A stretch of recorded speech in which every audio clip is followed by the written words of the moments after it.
Well, good afternoon and welcome to Recharge Your Book Club. I'm Gail Hurley from the Connecticut State Library, and I want to welcome back our presenter today, Becky Spratford. Becky is a librarian in Illinois, specializing in serving patrons 13 and up.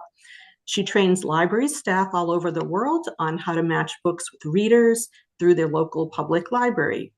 She runs the critically acclaimed RA training blog, RA for All, and she writes reviews for Booklist and a horror review column for Library Journal. Becky's a locally elected library trustee, a former board member for the Reaching Across Illinois Library System, and on the executive board of the Illinois Library Association. Known for her work with horror readers, Becky is the author of 3 textbooks for library workers, most recently The Reader's Advisory Guide to Horror, 3rd edition, and Why I Love Horror. So welcome, Becky. Thank you. Thank you so much. Thank you everyone for being here. This is going to be really interactive.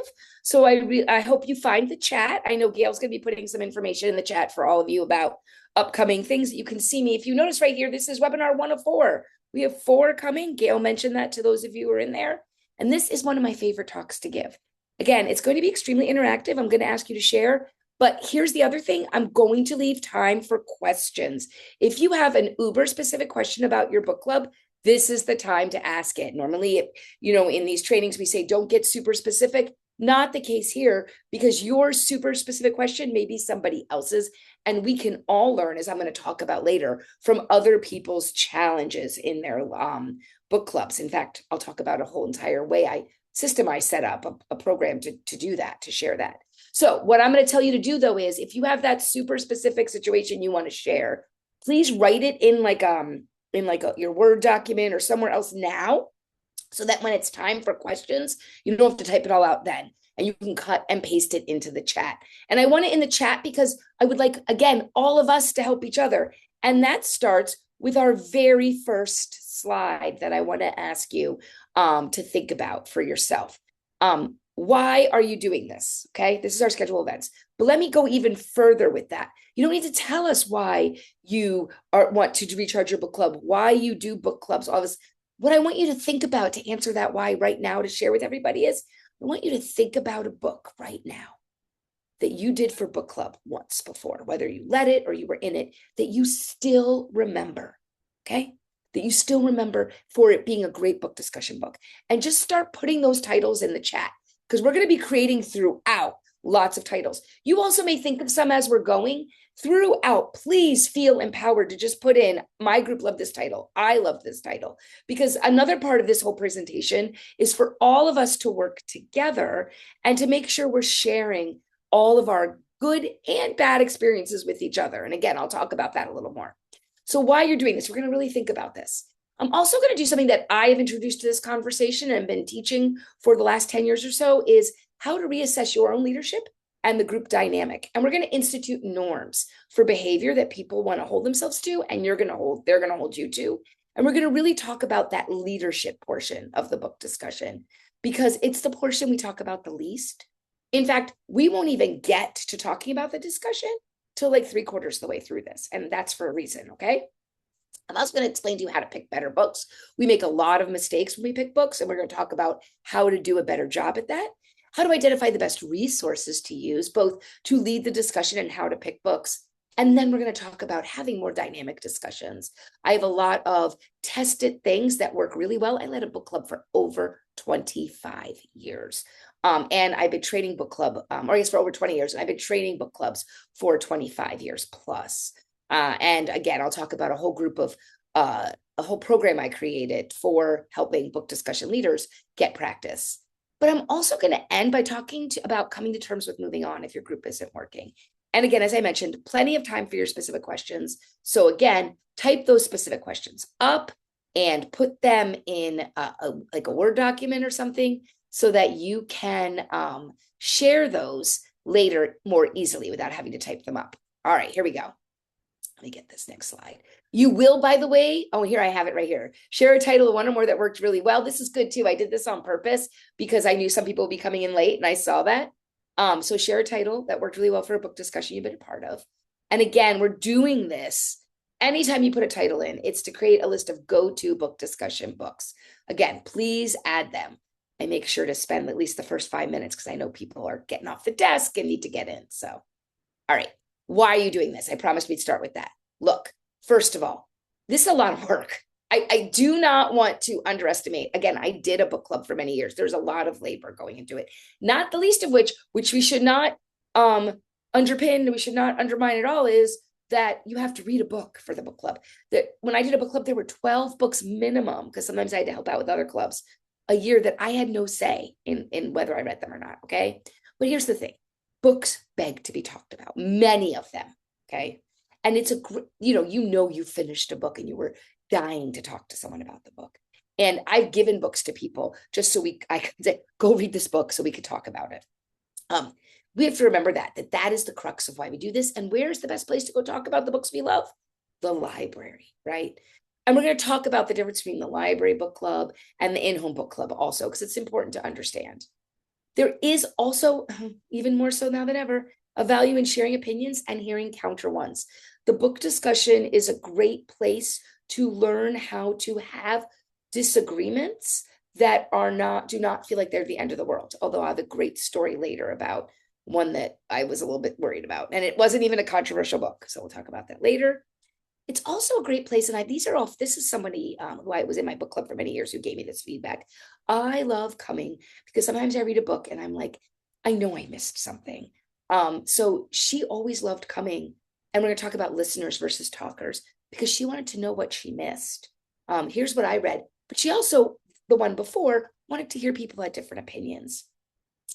It's also a really good way to understand why you do or don't like a book, which is what we're going to talk about in the next session. So this is a great introduction. So in that RE for All, flip the script and think like a reader. So this is a great introduction to that. It's also a way to learn about new authors, new places, new people, and the world. Because book discussion books, people are often willing to stretch what they like to read when they're going to join a book club. And this one I've heard over and over, as I'm still friends with some of my book club ladies, meet people with a shared interest in reading. There are a number of lifelong friendships that happened in my group. I know the person who's leading my group now. So she's been doing it for 10 years. I did it for 15 at that library. And she's been doing it for no, not quite 10, like 8. And they're still all friends, right? Now, this was for you to answer. I bet when we went through this, you were answering this.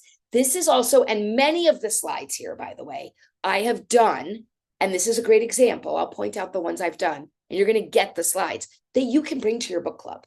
You can turn this into a list. You can just print out this slide and bring it to them. This is a great thing when we talk about having discussions with your group about the status of the group. Asking them these questions one day is a really good way to kind of get your book club recharged. And we're going to spend a lot of time about this. Okay. I want to start though, because it's not just getting people excited and reminding them why they're there. How we lead and how our group behaves is something that is on us, and it is not something most people teach. I need to say this: leadership role is challenging and rewarding. It is really fun to be the leader, but it is extra work. And as I talk to you about going through how you run the discussion, I am somebody who says you should share your opinion. I truly believe that your group will never buy into you as part of their group if you don't share your opinion. But we're going to talk about this. You have to also be willing to make sure that counter opinions and minority opinions are expressed. And we're going to talk about ways to do it. It's not that hard. Excuse me. But remember, a book discussion is a dialogue that you facilitate and guide. You are not teaching the book. That is one of the first mistakes leaders make. You should not be bringing stacks of material. We're going to talk about like maybe giving people a little bit of information. I have some examples that I've created. And the other thing is, I need you to understand, how long has it been since you've participated in a book group? This is really important. And I have realized that that's where a lot of burnout comes from library workers, and honestly, from your group, because if you've only led, you forget what it means to participate. To help that, I wrote an article many years ago for Booklist about support groups for book discussion leaders. And I created, which is still running without me, so leaving, the Adult Reading Roundtables Book Club Study. And what is the Book Club Study? It is a meeting that happens, I think it's a couple times a year, 4 times a year, now.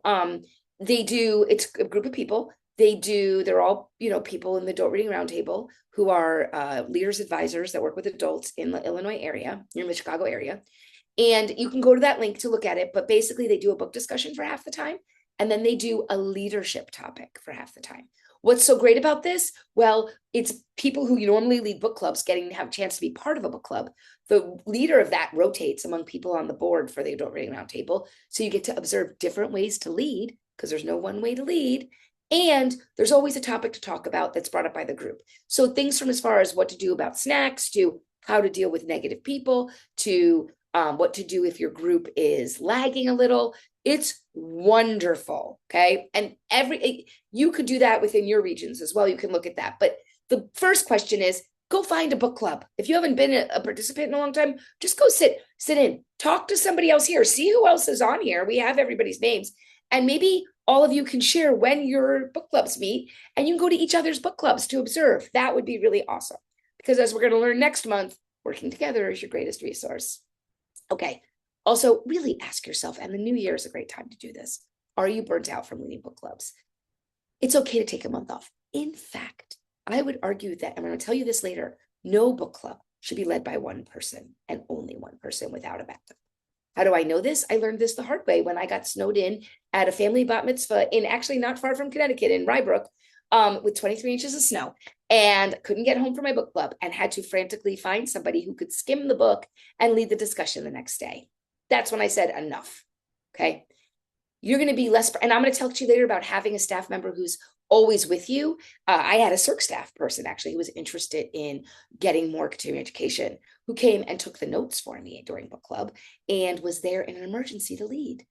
But it's also okay to have a book club where you're tag teaming in and out with people, because it is a lot of work and it doesn't have to all be on your shoulders. Okay. So here's the thing. We also, not only do you want to think about your leadership, you want to discuss group dynamics as well. You need to have an open discussion about the group itself. I like to say you want to keep the dialogue about the group as open as the dialogue about the book, right? So that slide about why you're doing this at the beginning, that's a great thing to bring as a conversation starter, right? Why are you here? And then give some reasons and have people write down theirs, or have a whole meeting to just talk about the group, right? How are things going? And you might want to do a survey as well. How are things going? Why do you make time for this? What do you love about book club? What do you wish we did? What changes can we make together? Constructive feedback. This is a group that is working together. How often have you asked everybody how it's going, right? We had an open-ended link to a Google form by the time I left, where you could just answer these questions at any time anonymously. I love that idea. I love doing it, handing it out every time, asking people to turn it back. Sometimes all you need is a reminder of why you're doing this, to feel the love again. And if they tell you all the things they love, you give them that why we do this as a conversation. Like, let's have a talk about our group. I'm going to talk about actually how to do this in a few minutes, but first I want you to see something. This is something I've created. Oh wait, before I get to what I've created, I want to talk about shaking things up. That's right. Because I do have a way to do this. So I don't want you to shake things up too much, okay?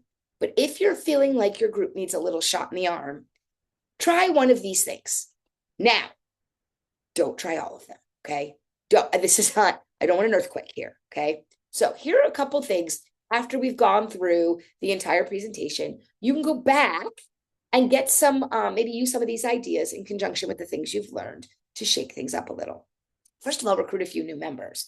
You can do some advertising. Hey, did you know we have book clubs?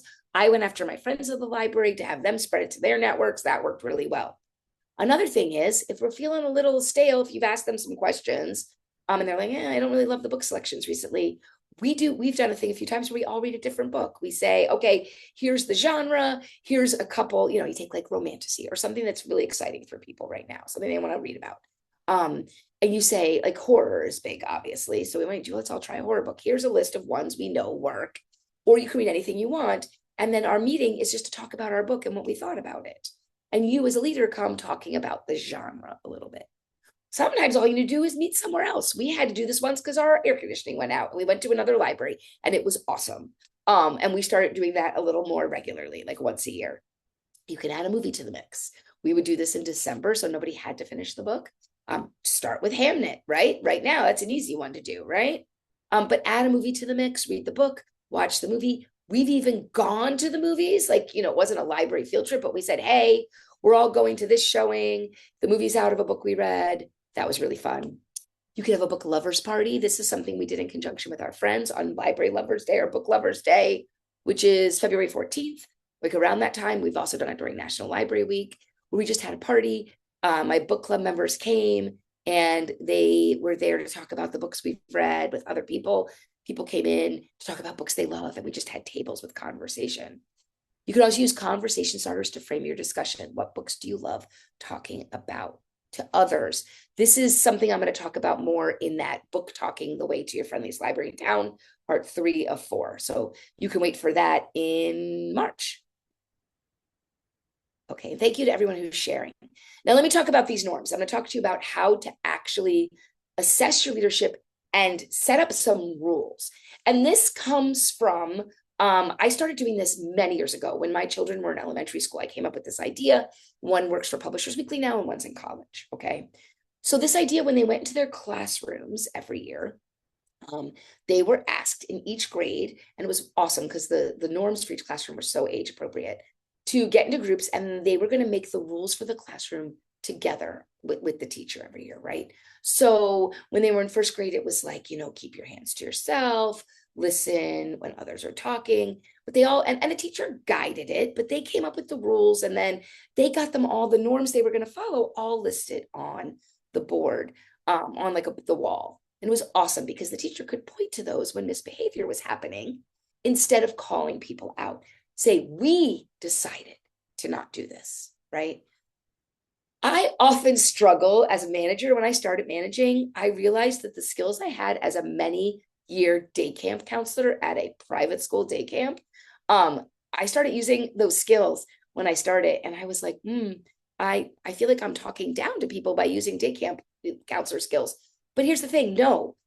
Okay, controlling people, managing people is the same no matter what their age is, right? You want to show them respect, but you want to make it clear that we're all in this together and that there are some agreed upon rules.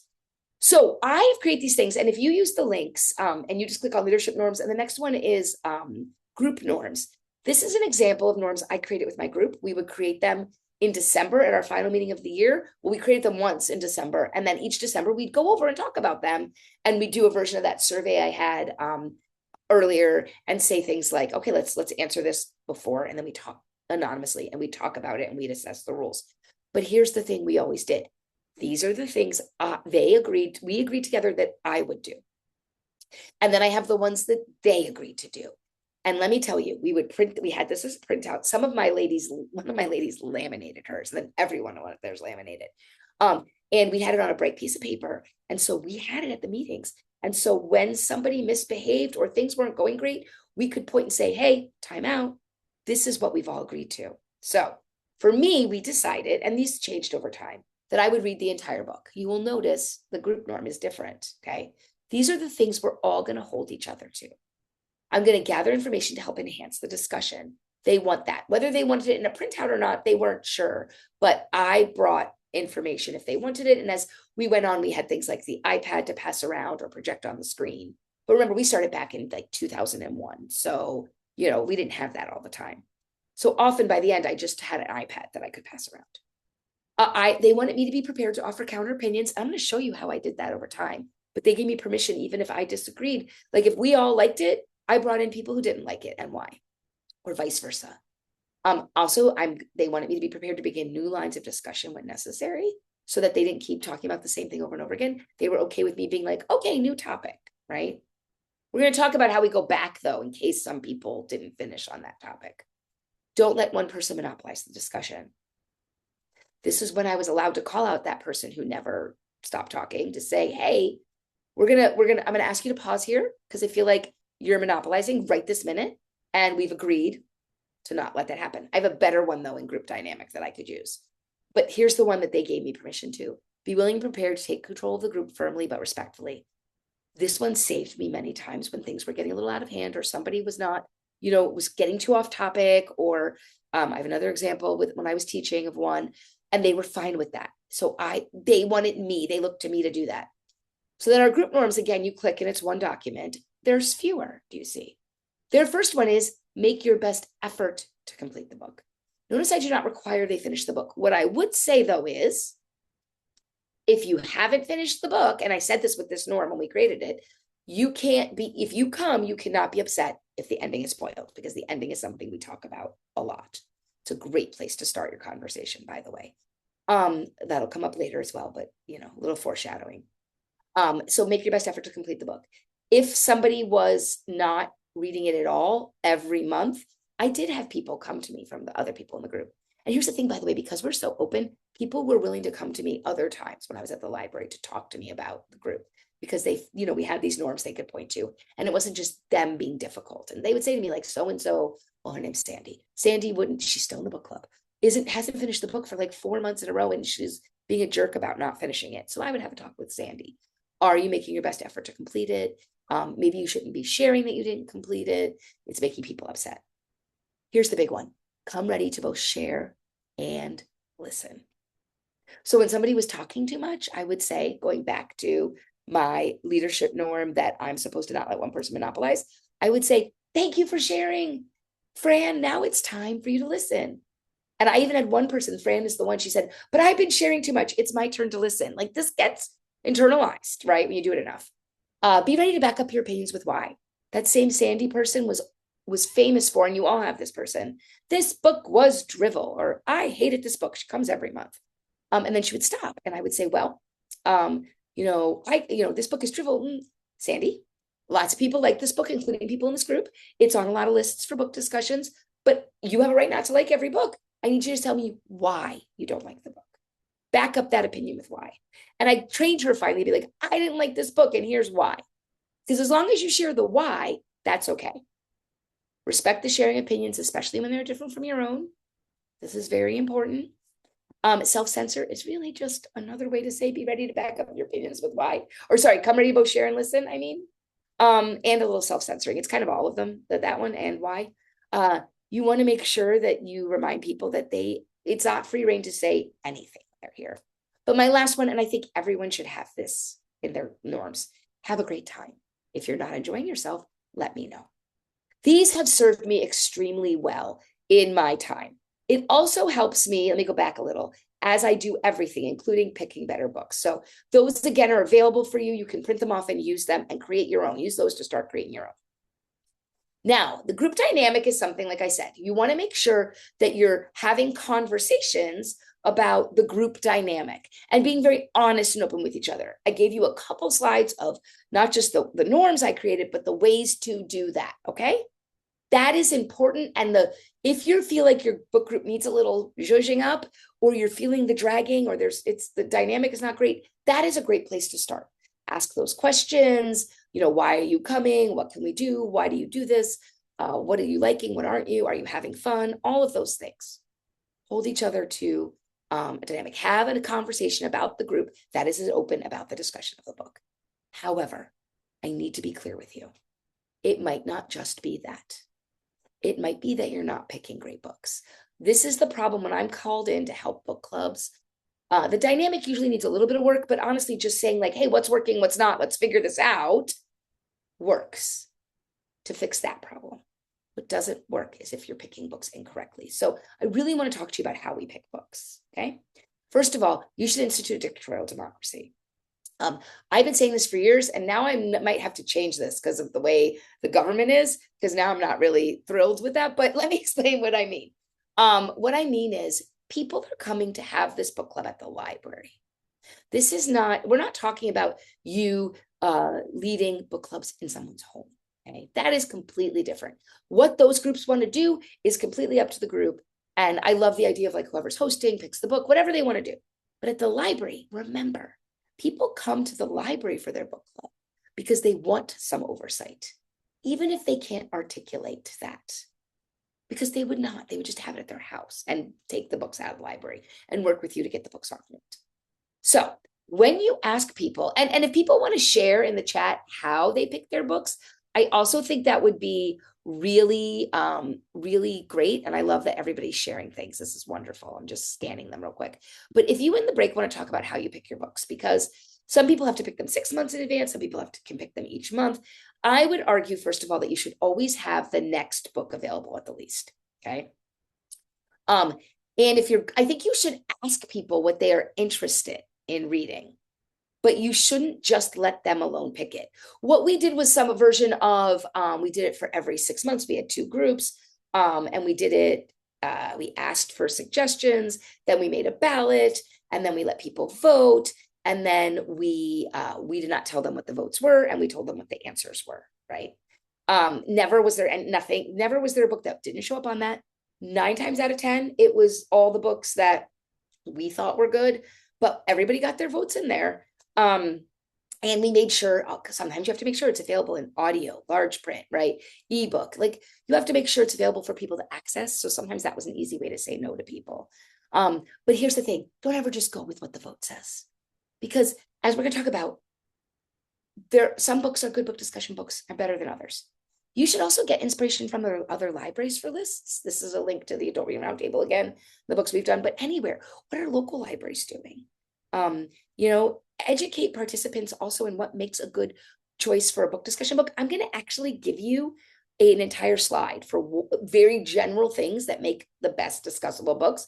And you should check off those things before you say you'll pick a book. But also when you educate them with that slide we're going to have later, it gives them a say in what is chosen. Okay.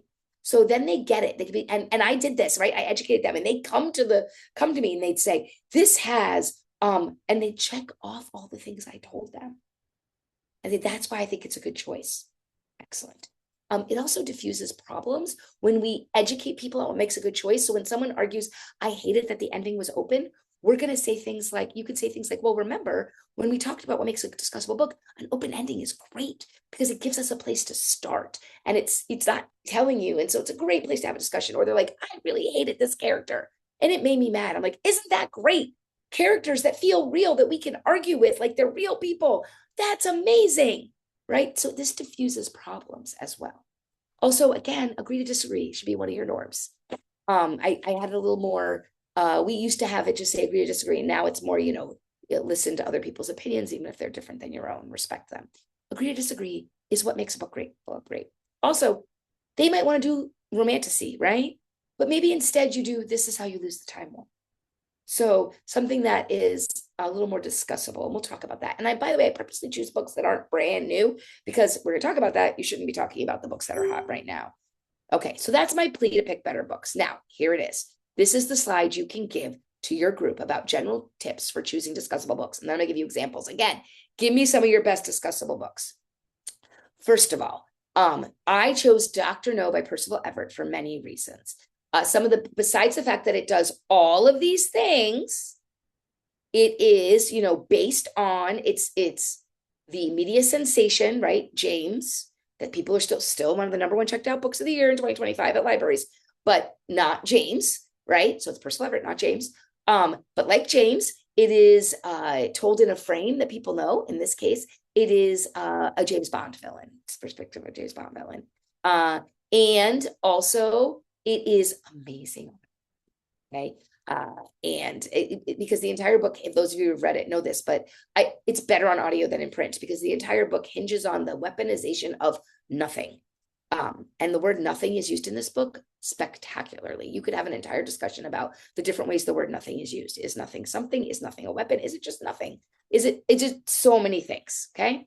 But again, choosing discussable books. The number 1 thing I tell my people is we need to be able to get it. It needs to not be on hold. It needs to not be in hardcover. And on hardcover is usually a good way to say it's not on hold, but we would sometimes supplement copies, buy extra copies from a local bookstore. And then we would put them into our book discussion collection afterward. It needs to be on large print. It needs to be, or at the very least, ebook, because then people can make it large print, which has been nice to be able to do that because large print is harder, right? It needs to be available on audio, like all the different ways people are going to be accessing it needs to be available to make it so that we don't have a struggle to get it to people. It needs to explore basic human truths. Why? Because we can all relate to a book, no matter what the characters are like. So in Dr. No, our main character is a Black math professor who has Asperger's, but it's also about what is good, what is evil, what is What is the moral thing to do? Who do we owe things to? All these different things, right? That anyone can talk about. Three-dimensional characters. We have to be able to talk about characters in book discussion books. Let me talk about the importance of three-dimensional characters. So book discussions are everything that isn't on the page, right? So we want to make sure that we have places to discuss. If it's a plot-heavy book, like a James Patterson, all we're going to talk about is what happens, right?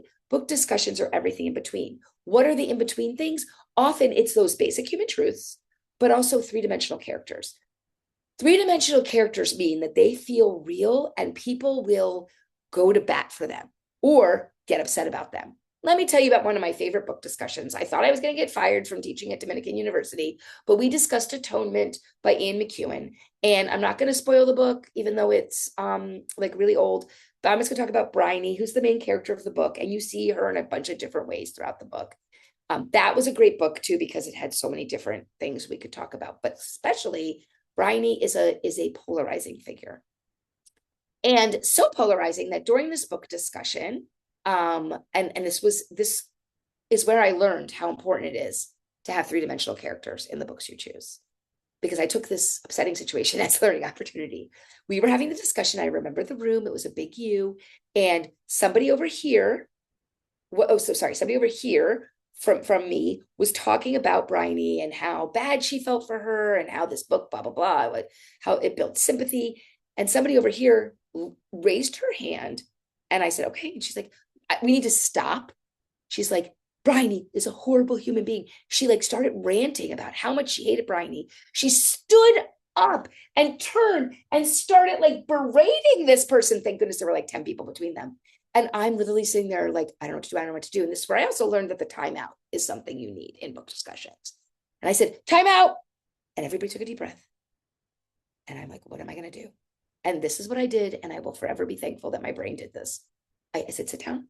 I said, thank you for that. I just I'll take a deep breath. And I need to say something right now. Let's applaud Ian McEwan because he just wrote a character that made someone in class. And of course she was blushing and totally embarrassed. I said, just made someone in class so upset that she felt like that person was real and she had to berate her. And what a gift that author has given us. Okay. That is why three-dimensional characters matter. I mentioned ambiguous endings. They are the best. Why? Because the ambiguous endings are the place where you start and you can say, okay, let's go. We got to go. That's the last thing they read before they came in. But also it gives you a way to discuss every issue in the book because it's the end. So it's just a really great place to have a discussion. It'll also make people have a feeling, an opinion. A unique styles, frame, or setting. In Dr. No, I talked about this. It has that unique style. And that's written by someone with a neurodiverse person. It's also based on Dr. No is one of the main characters who's a Bond villain. So that's really cool. Try to have diverse points of view. We want to think about doorways, not mirrors. People don't need books that are them, right? Most book discussion books open up something to people that they didn't know about. And again, let's go back to number 2. If it explores basic human truths, they're going to find a connection to it. Again, tread with caution with media sensations or current events. First of all, current events are too current to talk about. And media sensations, like even when years ago, when John Adams was the huge book by Dan McCullough was a mini series, my group wanted to read it. And I was like, okay, first of all, it's too long. We had a rule about how long the books could be. And second of all, it's just too popular right now. And let's wait and give it time. And then they read it on their own, actually. And we read something else about people from the Revolutionary era. And this Dr. No is a great example of that, right? It is Percival Everett, but not James, and not Erasure, which American Fiction was based on. So people are interested in the author, and it's a good book to do because, again, the frame, you're like, oh, I know about Bond villains. And I keep saying this, proven winners go to the backlist. Why? We don't need to read the hottest books. In fact, we should always read older books because 1, we have them. 2, we can interlibrary loan them. And 3, they are good books people missed, right? And there's tons of resources. So you want to use your resources, which we're going to talk about. This is a list of some unique titles that worked for me. I have what is this? 2 regular fiction. Well, this is a graphic novel fiction, and then these are nonfiction. When we did the other Westmore, that was before Westmore became the governor of Maryland, and I had taken this off the list. And then when they had the tragedy with the boat, the cargo ship, in Baltimore, and he became more popular again, I put this back on the list. But I will stand by forever The Invention of Nature by Alexander von Humboldt's New World by Andrea Wolf. This was a great book, and every group should read it. Anyway, these are just titles that worked for me, with a link, and they're older, the link to notes on the discussions we had. So you can have a sample discussion. Again, keep sharing your unique titles. And then I love that everybody's showing, oops, I went through. I'm done. Everybody's sharing their, I was clicked because I was looking at the chat, sharing their favorites in the chat. I love this, and how they pick their books. Thank you. So anyway, we're going to go to tried and true resources. I mentioned resources were coming up. I really want to talk to you about resources that you use, because the resources are really important, not just for you to identify titles. And I'm going to talk about using them for choosing titles, but also leading your discussion. Why are they important? Not for more than that, because it's a great way for you to talk to your group about, like, this is how I'm picking the books. So this is what I'm looking for, and here are the resources I'm using. So Lit Lovers is my number one stop for everything, both looking at what books. They have so many books, but we're going to talk specifically about how to use them to lead discussions. Reading Group Choices, I really like this because they have so many backlist favorites. Every year they do like the top of the top list, and it's a crowdsourced thing of members. So, and it's edited. It's like a dictatorial democracy, right? They have some say over what they're doing, but they take into account lots of other book groups that are part of their network. It's that really good meeting in between. You want to take a look at publisher suggestions. This is for both ideas of what books to discuss. The current issue of Booklist, the January issue, and every year, the January issue is a spotlight on book discussion groups. So there are lists there also, and publishers pay for ads about their books that they think make for good discussions. But you can also find questions. You can find interviews with the authors, and often in interviews with the authors, I find questions to ask. Like, the author said this about this book. And again, if you're picking backlist books, all of that is there. And then celebrity book clubs, I would tread with caution here. Because again, you don't want to do the current ones, but the older suggestions are great. Not just because there are titles, but if you use Reese's Book Club as an example, you can go to the group on Goodreads that's been discussing these books, and you go back like for years and see a sample discussion. What were people talking about? What seemed to generate the most interest and discussion? What were people most interested in when they were talking? Would this be of interest to my group? Okay, those are all great ideas as well. You also want to consider outside the box resources, okay? So when you're looking for book ideas, travel into the past. Look for older book group favorites. This is from that Reading Group Choices. Look at awards. The Andrew Carnegie Medal is a great place to go look. You can go look at past years. Why? The Andrew Carnegie Medal long lists, and the short list is out now for this year, but the long lists are about 20 books of fiction and nonfiction every year. And I've been on the committee to pick the winner before, so I know the work that goes into it, and I stand behind it. But there are books, 20 books-ish each, that are really exceptional for a general adult reading audience. And you can find great nonfiction and fiction book discussion choices there. Again, if you go back a couple of years, like the current year is all books that came out in 2025, right? So they're already a little bit older. But if you go back like 2 or 3 years, we're looking at books that are like 4 years old, right? 3, 4, 5 years old that are still in your collections, were talked about so much when they came out, and that would be good.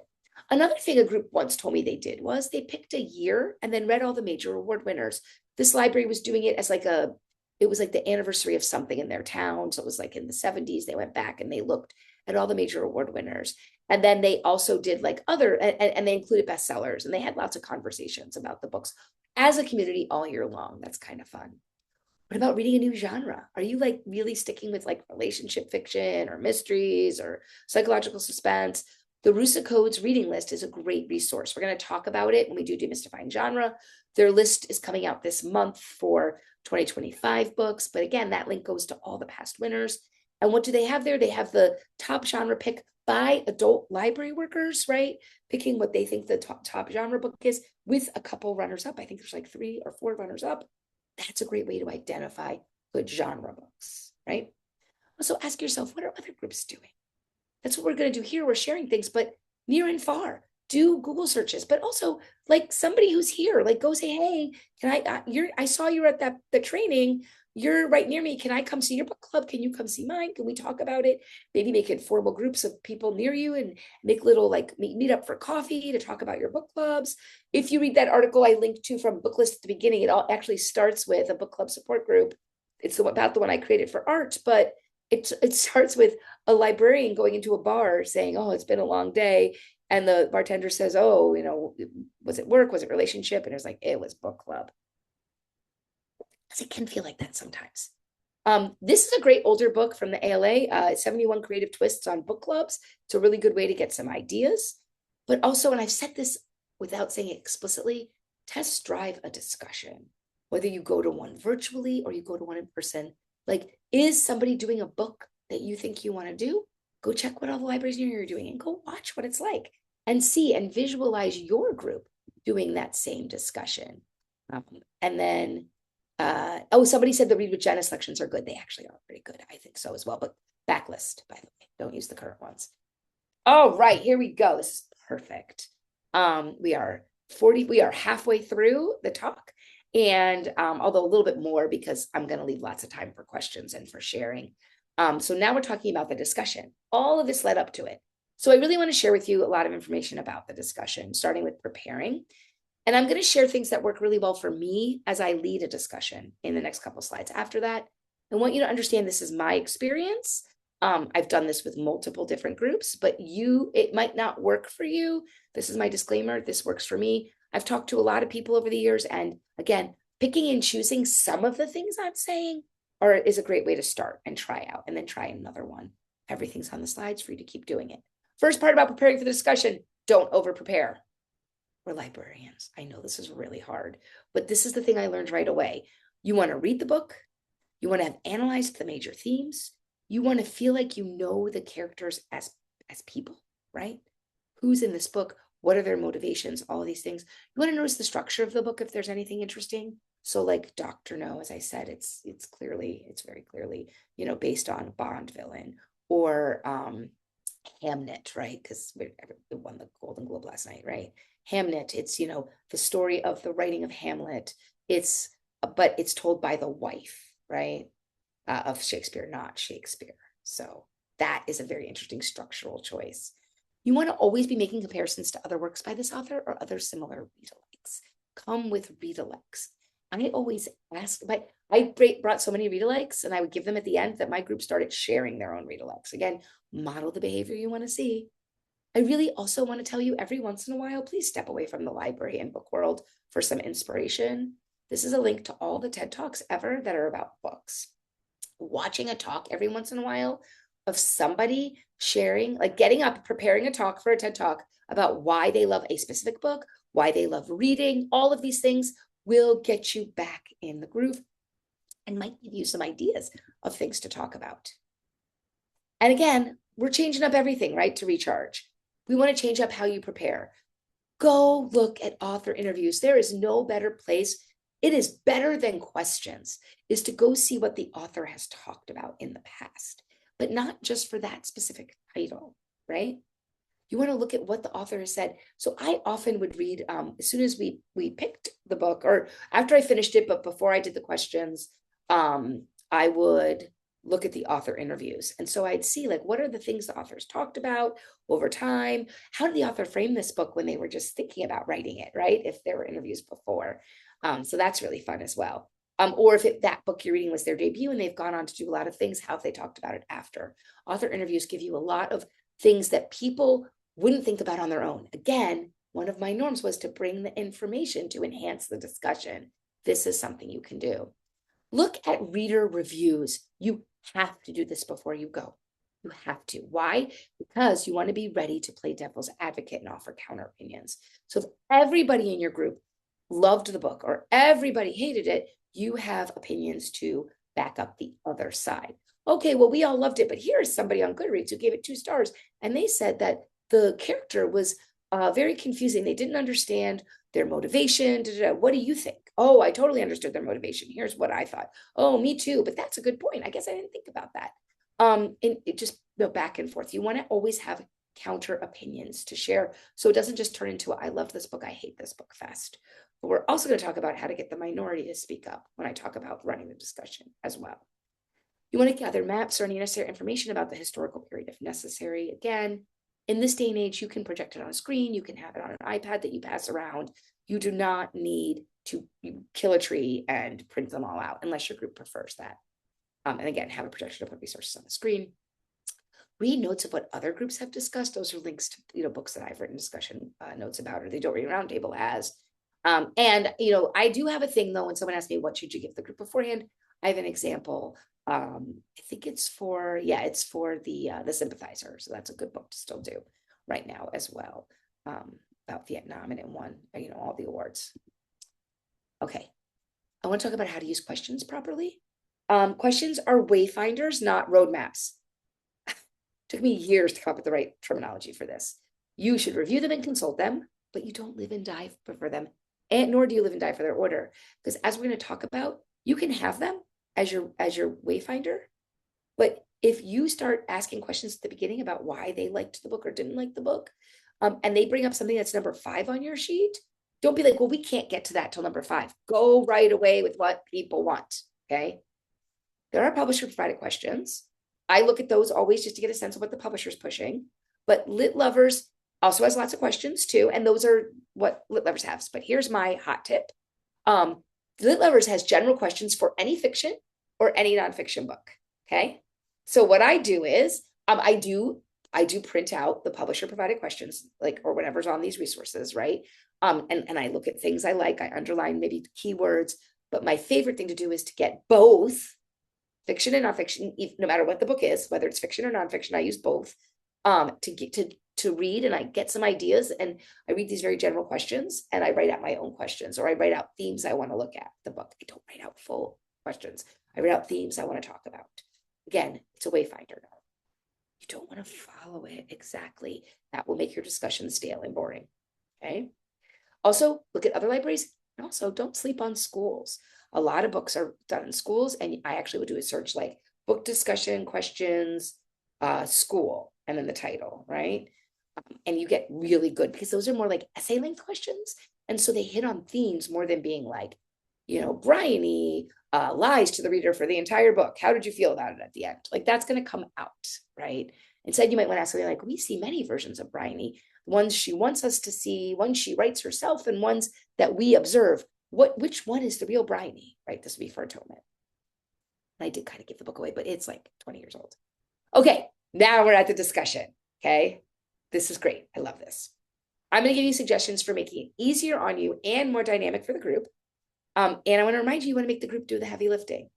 If you do everything and do all the work leading up to it and during the discussion, you are going to get burnt out, okay? So stop. It's their book club, not yours. You need to remember that. And that's part of making those group and leader dynamics. Like you remind them like, hey, this is your group. You're here because you want to be. I'm here because I'm paid to be. I want to be part of it. But like, this is your chance, right? Again, I'm a facilitator, not a leader. And if you create a standard routine, everything improves. And I'm going to talk to you about how we ran our discussions very generally so that people knew what was coming next, including those who, when I moved on from the discussion, I told everyone that we're going to come back to those points at the end if they want. It's solved so many of the complaints I have. Again, though, you want to talk to your group about the things that are bothering them the most, but this is what I have learned over the years with my different groups. First of all, get yourself in the room and settle yourself before people come in. Even if you then stand up to open the door and greet people. And one of the first bits of feedback I got from my group was sit in the middle.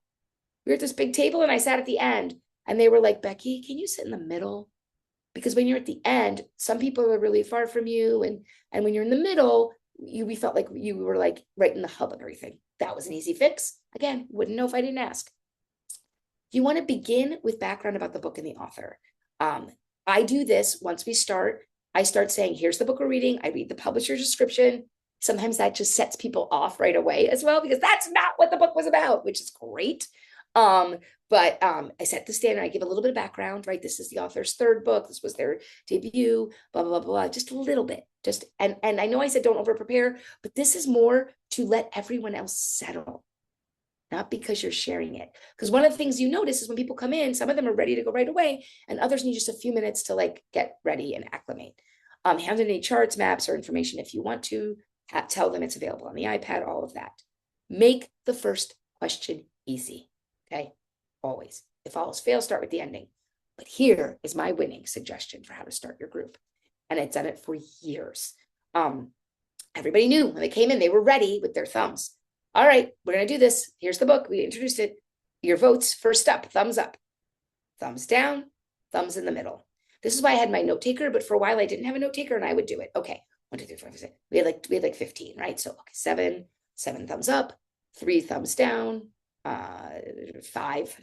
I did that. I made that easy for me. 5 in the middle. Awesome. So that, but what I did, that here's the key to that. If you're going to do that, you turn to somebody who is the minority. In this case, would be the thumbs down. And you say to them, right, let's say it's Hamnet, right? Thumbs down. Why didn't you like it? When you start, and they know because we've been trained, share why. They don't just be like, because it was terrible. You know, they might be like, I wanted more Shakespeare, or why'd the kid have to die, or whatever it is, right? Or I didn't like all the extraneous, or I didn't like these specific characters, right? Whatever it is. Because there are a lot of extra characters now. So here's what happens though, right? When you do that, and I'll say, okay, you didn't like that. Who else didn't like it? Minority. And then I'll be like, okay, who loved it? And sometimes who loved it for those reasons that they didn't like it, or who has something else to share. And that whole time, here's the thing. Everybody gets all their initial thoughts out, because this is the biggest problem also with book clubs. People have all this stuff, and that's when they talk over each other and don't share. So I start with the minority, so that opinion gets out first. So we know that the minority opinion is being represented. So it's not drowned out. But then everybody gets out all their things. And I'm just taking down notes of major issues. I'm like, great, we're going to come back to that. Great, we're going to come back to that. And then whatever I hear coming up the most, lets everybody who wants to get everything out. They tend to not overshare then when they get their biggest emotions out. And everybody in my group knew that I would let everyone speak if they wanted to, and that they could share their initial rating from the start. So even if they do nothing else, they shared that. Okay. Even if they were so introverted, they just wanted to listen. Okay. Now I can go with the flow. This is where I'm talking about a wayfinder, not a map. Maybe that question about the author's intentions or the ending was at the bottom, but it comes up first. Or maybe that somebody really was upset about a specific character, or they really loved a specific character, and you have that fourth. Let's bring it up sooner. Okay. But again, you're always got to be ready to play devil's advocate. Don't let it get too strong. Be like, okay, we've heard a lot of love for this book, but somebody else mentioned before they didn't like something, and let's talk about that, so that we're going back and forth. Okay. Now, it's 2 slides to the discussion. Make sure you're looking around at everyone and not just the current speaker for reactions. This is something I knew, but until we went into COVID, I didn't remember how important it was. Why? Because sometimes when somebody says something, it's the reaction. I'd be like, oh, you clearly feel differently. Your face said it. And they'd be like, oh, sorry. I'm like, no, that's great. Bring it on. Okay. This is, you got to look around. It's a lot of work, I said, but again, and I think I said this, but I always included a vote as well, because they needed to know how I stood, but they also knew I would play devil's advocate. You want to encourage participation. Again, that things like that, like, hey, you look like you had an opinion, right? But keep eager beavers in check, and give quiet people extra chances to engage. Okay. So let's talk about that right now. How do we do that? Quiet people sometimes just need to listen, and maybe we move on too late. And I'm going to talk about closing the discussion is when we can bring them in. But again, if they're making a face, you'd be like, Rita, do you want to share something about that book? Roseanne, what do you think? You said no, and everyone's talking about yes, that they loved it, or you were in the middle. Why were you in the middle? And then if they don't want to talk, be like, okay, get it. All right. Don't make them, but give them chances to engage. Again, begin new line of questioning promptly as old ones peter out. We're going to talk about that, returning for people to say more. Because quite honestly, most of our people who are quiet in my group, I found it's that they finally thought of what they wanted to say and we had already moved on. So I inserted a way for them to come back, and I learned it from my library board. So we'll talk about that in a minute. Again, handle disagreements calmly, remind them that it's a book, it's making us feel real feelings. Isn't this awesome? An author took words and put them into a book and they made up all the things. And if it's nonfiction, it took something you didn't know about and they made you have like real actual feelings about it. Yay. Keep it about the book. When people start to go off on tangents, unless it's about the book. So like one time we had a book about adoption and somebody in the group is an adoptive parent. So we shared that, right? But we don't need to hear about your mother's brother's sister's niece and their new job during the book discussion. Again, you want to take notes if you can or have someone there taking notes. And I'm going to show you why. Because here's the thing. The discussion itself should be controlled chaos. You should be getting as many opinions out there as possible. You should be moving very quickly. You should be making sure people are acknowledged. And we talk about things, but we don't let them die and then have nothing, right? We want to keep it moving because closing the discussion is extremely important. And by closing, I mean like that might be 45 minutes to an hour of all the discussion. Save yourself a good 20 minutes of whatever your time frame is. You need at least 20 minutes for your closing ritual, okay? Because it's not just saying goodbye, okay? One of the things I learned by being on the library board for 24 years is this whole concept of comments of items on the agenda versus comments of items not on the agenda, right? So we're going to revisit items on the agenda and items not on the agenda in our meeting. And I explained it to them. I'm like, okay. So be like, we're coming into our last 20 minutes. And that's the thing, like set a time limit. This has been great. There's still time to talk. Remember, we're going to go into our closing ritual. First, let's talk about things that have already been talked about. Do people who haven't spoken about them have something to say? And if it's quiet, I start to go through some of the things that I starred that came up the most, or the areas that we talked about the most, right? With Dr. No, it was so interesting to be into the mind of a brilliant person with Asperger's, or it made me want to go read more James Bond, right? And we talk about this, right? Items on the agenda. And then when we finish that, I'm keeping clock, eye on the clock. Say, okay, now let's move on to things that didn't come up, that you're dying to do that we didn't get to. And we start, and I say, let's start with people who haven't shared as much yet. And so I look to them. I don't call on them. I look to them, and we let there be a few beats. We let there be some quiet. Because again, we're in our closing ritual. So all that energy from the discussion, it's okay to let it. And again, this takes time. We worked on this. Okay. And then maybe they share, maybe they don't. Anybody else, though, now? Items that we didn't talk about that you really want to. And then this is a great way to return to things and give quiet people a chance. Then I offer a chance for final comments. What we did is and we're going to do this with you next month, but we'll do 3 words, but we did 1 word. Everyone got to go around the table and they knew, so they got excited, right? And share 1 word-ish, like a word or a phrase about the book that defined the book to them. And I wrote all of those down. And they came ready over time, but at the beginning, I agree with so-and-so, this, right? Fascinating, thought-provoking, chilling, whatever it is. And then we made a list of those. Then before we finish, we summarize the important points. I would always summarize the important points and our reactions that were brought out in discussion. So I would go up to the top. I remember when we started, this many people said they loved it. This many people said so-so. This many people said they didn't like it. Anybody want to change their votes? Right? And sometimes we went like different ways. But that's how we feel. Okay, great. Now that's how we feel now. Here are some of the big words that came up. Here are the topics we talked about the most. And I always thank people for coming and for participating. Like, thank yous every time. You can never say it enough. This was so great. Thank you all for coming together to talk about this book, but mostly for participating, for being part of our group and sharing your thoughts and listening to other people's thoughts. Now let's get excited about the next book. Okay. And you want to keep them coming back. And by the way, if you have those questions about your book club, they come in. We're going to be doing those soon. So please type them up into the chat so we can deal with those and work on those together. You want to make sure you keep people coming back, right? And this is why I always, and you'll read some of those on those links previously, write up summaries of the discussions. Or have another staff member do it. Like I said, this was a great way for us to identify people we had a couple people in circulation and a couple library assistants who really wanted to do more. But their job was limited, but this was a great way to get them more involved. So we got permission from their supervisors for them to be part of our different book clubs. So we had one of them assigned to each and we worked it around their schedule. It was such a boon to the library. That person became the face for the book group. Another person that the patrons had a connection to, they were able to do the backup when if I wasn't available or something came up. God forbid somebody got sick. When I was on maternity leave, they ran the group. It was a great and because they were there and there was a face the group knew, they went easier on that person, because they knew that they were trying. But I also again trained my group, right? So I had that person start writing up the summaries of the discussions by the end. But I always had, and those summaries are really important for people who miss as well, so they don't feel like they missed the discussion if they couldn't make it. You want to engage your participants outside of book club.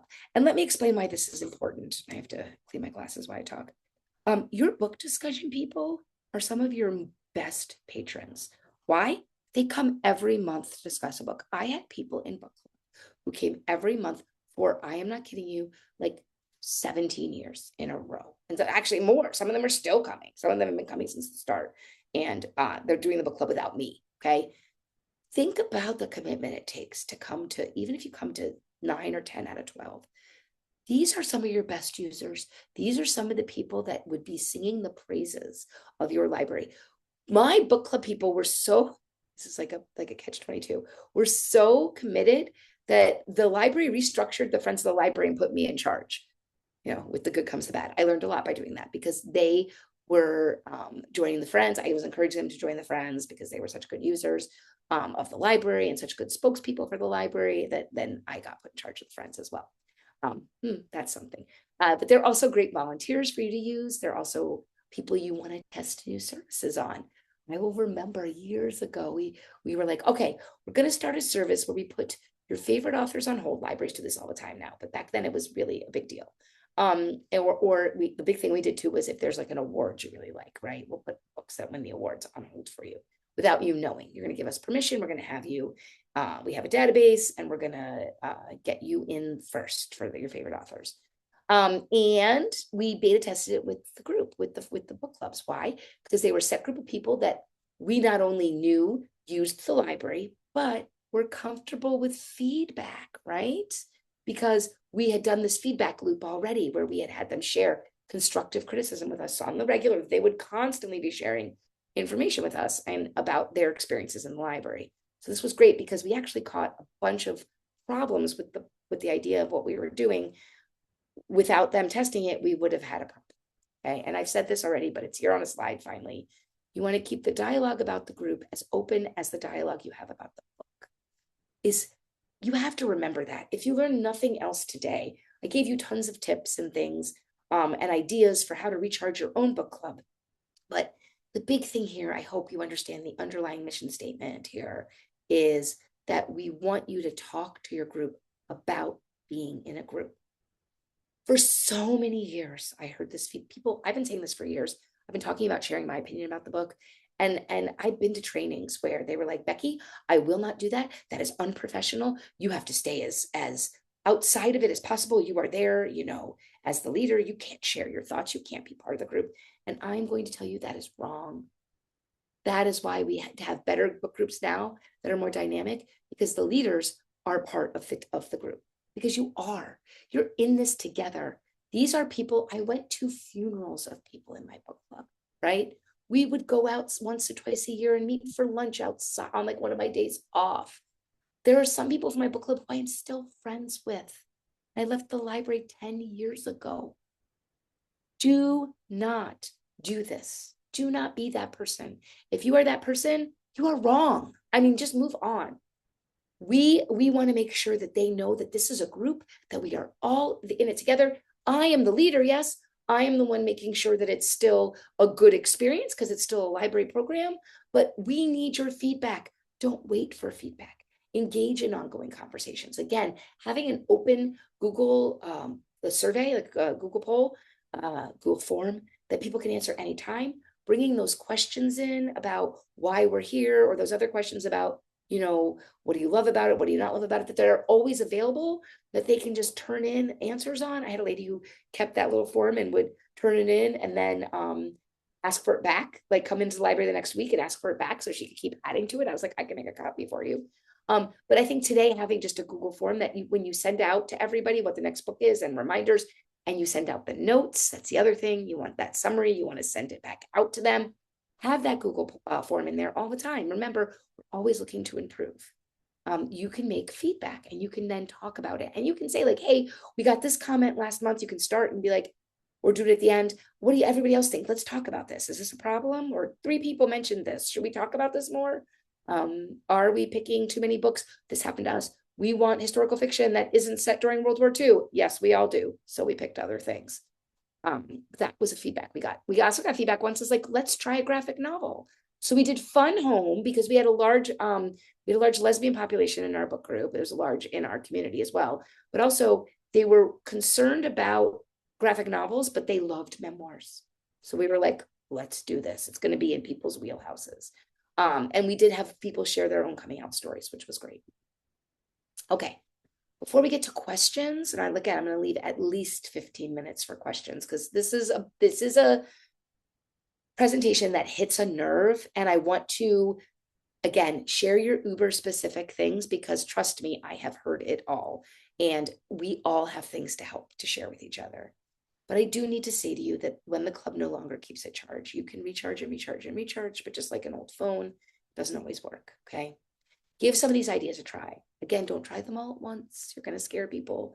You're going to cause an earthquake instead of just shaking things up. You're going to fry the battery. But if it doesn't work, and I have advised book clubs that needed to call it quits. Don't be afraid to call it quits. But I've also worked with people who had toxic groups, really toxic. I don't want to go into details, but there was personal issues, some of them against the leader, some of them against each other. That just can't happen. If your group's starting to get that toxic, you need to get supervisors involved, and that group needs to be dissolved. Even if it's just so much as your group leaders your group members are gatekeeping who can be in the group, and you know that happens. Well, we didn't really like them. We shouldn't have them back. No, okay, that needs to stop. And I actually had a library I worked with where they had to literally cancel their group, and the director had to tell them they're no longer welcome to be a group, that we're going to start a new group, but that they could still meet at the library, but it would not be official library group. Because people don't have the right to be in the libraries, the capital L libraries book club, okay? People who are not following your behavior policy, who are not respectful, who are racist and homophobic, and are just not following your behavior policy, are not following are not allowing you to be a place of belonging and are being exclusionary, they don't have a right to be in your book club because they're not fulfilling your mission, your vision, your goals, and your policy. We can talk about that. If you have that kind of problem, you can email me. My email's at the end. Okay. I've worked with many groups to do this. It's a big deal. I understand. They can meet on their own time, though. They can use the library and they can meet at the library, but it does not have to be the library's book. Okay. You should not dread book club. You should not dread it at all. If you are dreading book club, again, we can talk some more, but it should be a joyful program. You should try some of the things that I mentioned here. And also, if you're dreading it, so are your participants. Even if they come and seem like they're having fun, they understand too. And one of the things one of the groups told me that I helped them sunset their book club, which was very toxic, and it went really far, and I had to go speak at a board meeting, but it's good now because the library was right. But when you sunset one book club, it's another book club sunrise. And that makes me really happy. We're not going to allow hate. All right, so you are going to get these slides. I'm going to turn off the screen sharing in a second. You are going to get these slides. You're going to be able to see all of the things. You're going to be able to use all of the links. You're also able to email me. There's my email. It's also available on my blog, which is available on every slide, including this one, if you click on the RA for All logo. And you can email me and ask me your very personal questions. You can text me at that number and we can talk. I understand some things you don't want to talk about here. If you're watching this on the recording, hopefully you've seen the chat and you might see some answers to questions, but for your group too, you can write into me. All right, so I'm going to stop sharing. And now I am going to look at the chat. And I see there are some questions. So this is great. Oh, good. This is a good question. Oh, we got a lot. Okay. I love this. Okay. We have some, I think if I missed one, all right. We have someone who's chair of the big tax watchdog group in town, but she always supports the library because she comes to our programs. This is important. Thank you for mentioning that. A few of our book clubs have a rotating schedule of who are on the discussion. I love that. They decide this ahead of time so everyone knows when and what book they will lead for the discussion. And the general discussion leader, this is a great thing, preps questions just in case there's a last minute. Excellent advice. Always enjoy. I'm trying to look for questions. Okay, do you use name tags? Yes. Okay, this is a great question. I love people sharing. We do tense, and we tell people not everybody knows each other, and not everybody remembers each other's names. Maybe they're having a bad day and they forget your name. We don't, especially with my older, they called themselves mature ladies. My mature ladies sometimes had brain fart moments, right? And they forgot people's names. So, and they said to me later, like, I didn't say anything because I forgot her name. So one, I try to use everybody's name when I'm calling on them because it's a good reminder, right? It also shows respect, but it's a good reminder of that.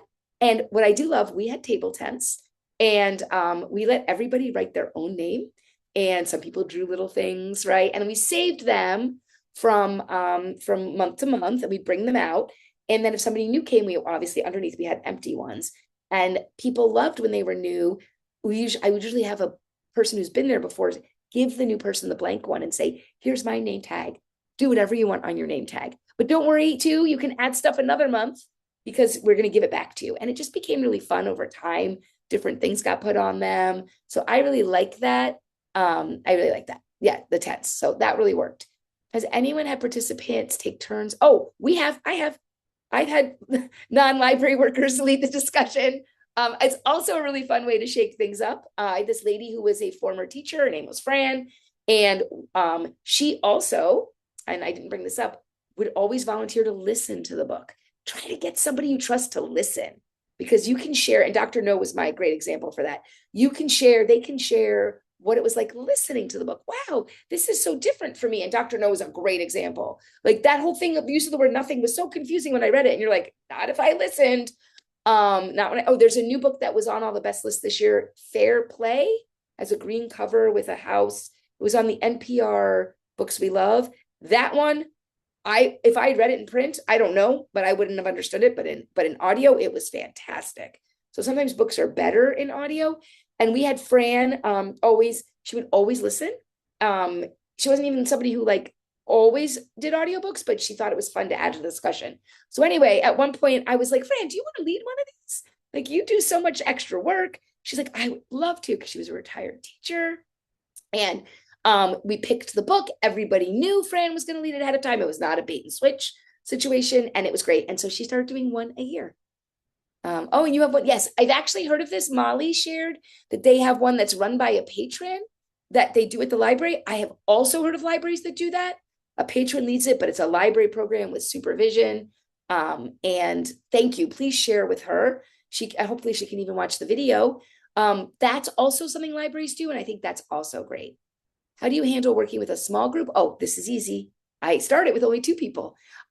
With a small group, you need to make it clear to them the first time, it's going to be a lot of work by you, that we're all going to work on this together. So with a small group, I actually asked them to do a little bit of homework. So for a couple of years, we only had about 5 or 6 people. And I'd say, okay, I want you to come with the voting. And then each of you is going to take a moment to say why you voted that way. So they came prepared to share a little bit about their vote. And that led us to having at least a good, it was like 5 minutes each. And then we started discussing. So that really helped. The other thing we did was we didn't hold ourselves to have to going to a certain time. And I think every group needs to know this. Okay. Not every discussion is going to go. I have an hour carved out for this, right? Not every discussion is going to go an hour. Just because you have an hour carved out doesn't mean it has to go an hour. Whatever the book needs to be discussed, let it discussed. That being said, if your group is small and you're only doing like 20, 30 minutes, is it worth their time to come? I would say you could also do the idea I said where we all read a different book, right?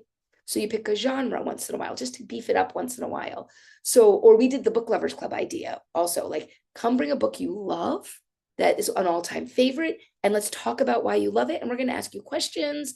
And we did that every couple months. And that kept the charge, right? It kept them excited. It gave them a reason to stay in the group. I learned that from Third Man Records. Jack White, the singer from White Stripes, He has a subscription box that my husband gets, and they don't let you stop. If you stop, you don't get the next one. You have to wait a month to go in again. And so if sometimes there's a bad one or one you don't like, you're not gonna quit because they're gonna make sure the next one is like great and you're gonna miss it. This is the same idea, right? If the group is small or the group is feeling like it's lost its charge, you say like, hey, we're gonna do something different. We're gonna not read a book. We're gonna do everyone bring a book they love, and you each get 5 minutes to talk about why you love that book, and then we're gonna ask you questions, right? That keeps people coming back. So those are ideas for that. We have a popular book club at a brewery. It's a very popular thing to do, but sometimes it's hard to hear each other. Yes. So there's a couple of suggestions here, and I love that. So please take a look at those. Yes. Okay. So there's a couple of suggestions on doing that. We did our book lovers club at a bar. So we had the same problem where this was a monthly book club where people only came to talk about books they loved. Couple ways we got over this. One, well, we asked for a private room. You might not be able to do that. Two, we took extensive notes. Nowadays you can bring a portable microphone sometimes. One of the things somebody told me they did, I don't have this, but when you go on those, if you go on a tour, especially like if you're on a vacation, you're doing like a walking tour in a town or in a museum, there's the speaker who has a thing, and then you get the headphones and they only have to talk and it goes into your headphones. There's a library I know that got those. I don't know how much those cost. That's something you could try to get donated. There's a lot of accessibility grants that you can get for those. And a library I know did that, but they were doing that for somebody in their book club who had a hearing problem. But you could get little headsets for everyone. I can't imagine they're that expensive because they're pretty chintzy when I go on a tour. But again, there's accessibility grants you could find. And yes, one of the things talks about they go to a thing. So we went to a restaurant. It was like a bar restaurant on their least busy day of the week. It was a Monday nights. We did it in odd numbered months, so people could remember. And we met in a side room, which they saved for us. The bar would start to get a little crowded as we finished because it was also the same night as the city board meetings. We were a city library. So sometimes the mayor and all the aldermen would come in to start drinking, which was always fun. But when we started at a time when it was less crowded. And they were encouraged to keep the noise down. So that is a good way to do it. Okay, we do a lot of book clubs for retirement communities. Yep, same. They need 20 books. Okay, so first of all, large print, yes, look at Thorndike or Centerpoint, but I cannot stress enough. Is there a way for you to get a grant to get iPads, to get really cheap iPads? This is what we did with our large print people. We had iPads you could check out. And so we could get them any book, we could get it on Libby for them, we could load it for them, and they could blow it up as big as they wanted. I don't know, since if you're meeting at the retirement communities, like we were at a nursing home, so we actually worked with the nursing home for them to purchase iPads that the people in the book club could use. I know we went in and gave them some of the money, but they paid for most of it. And we do this with our regular patrons too. We did have iPads you could check out. And so we'd load the book on there so that they could blow it up, because relying on large print stinks. I'm sorry, it stinks. And they're going to miss so many good books. We also encouraged audio. Again, a lot of people I have found in nursing homes and retirement communities, and I work with some still, a couple of my friends from the library are in retirement homes now, and I still talk to them and help them get books from the library and all this. They have iPads now, like especially after COVID. The woman I talk to every day who's in a nursing home has an iPad she got during COVID so she can communicate with her friends and family, and she uses FaceTime. And so her local library, because she changed where she lives, came in, got her iPad set up. Once a month, they actually come in with her to bring her physical books, but they also do her Libby for her when they're there, right? They help her load them and all of this as part of their outreach services. So she can be in book clubs because they're doing it on the iPad. So please don't sleep on that. Leaving yourself to just Thorndike and Centerpoint is going to leave you out. Oh, love this. I did this too. When our regulars cannot make a discussion, we ask them to submit a brief book report that we can share with the group. Most people do it and get a kick out of it, and it furthers their reports is frequently sparks further discussion. Same thing. We had some people who would go to Florida and miss a couple months. This was before we could let them come in virtually, and they would send me long reports, and then I would some of them are too long, and I would share them with the group, or I would save things to share when they weren't there. This is so great. And I'd even have people stop in, right? Oh my gosh, I can't make it next week, but I loved the book. Here are my 3 words, and here is my read alikes, and here is the one thing I would definitely want to know about, because they knew I was going to write up notes too, right? So their thoughts got into notes. Okay. Oh, we have more reminders. Yes, thank you. Middletown Library Service Center has many book discussion sets available. This is very common. I would like to talk about this for a minute. And if there are more questions or concerns, let me know. Taking advantage of book discussion sets provided by your region is invaluable, right? My library, we were one of the biggest ones to do book discussions. We would buy 10 copies, paperback of the books, and then we would supplement with interlibrary loan. But then we turned those copies, and not all of them came back, right? Sometimes, or they were ruined or something, but we would turn those into our book discussion collection, and we had them on spinners that were just checkout. And then we didn't even do the bags though, because that was a great way for other groups to just grab them. But the bags, the library I was on the board with, we did the bags. And so they had a certain amount of budget each year, and they would buy the books, put them in the bags so the groups could come check them out. They're not just for patrons, they're for other libraries to use as well.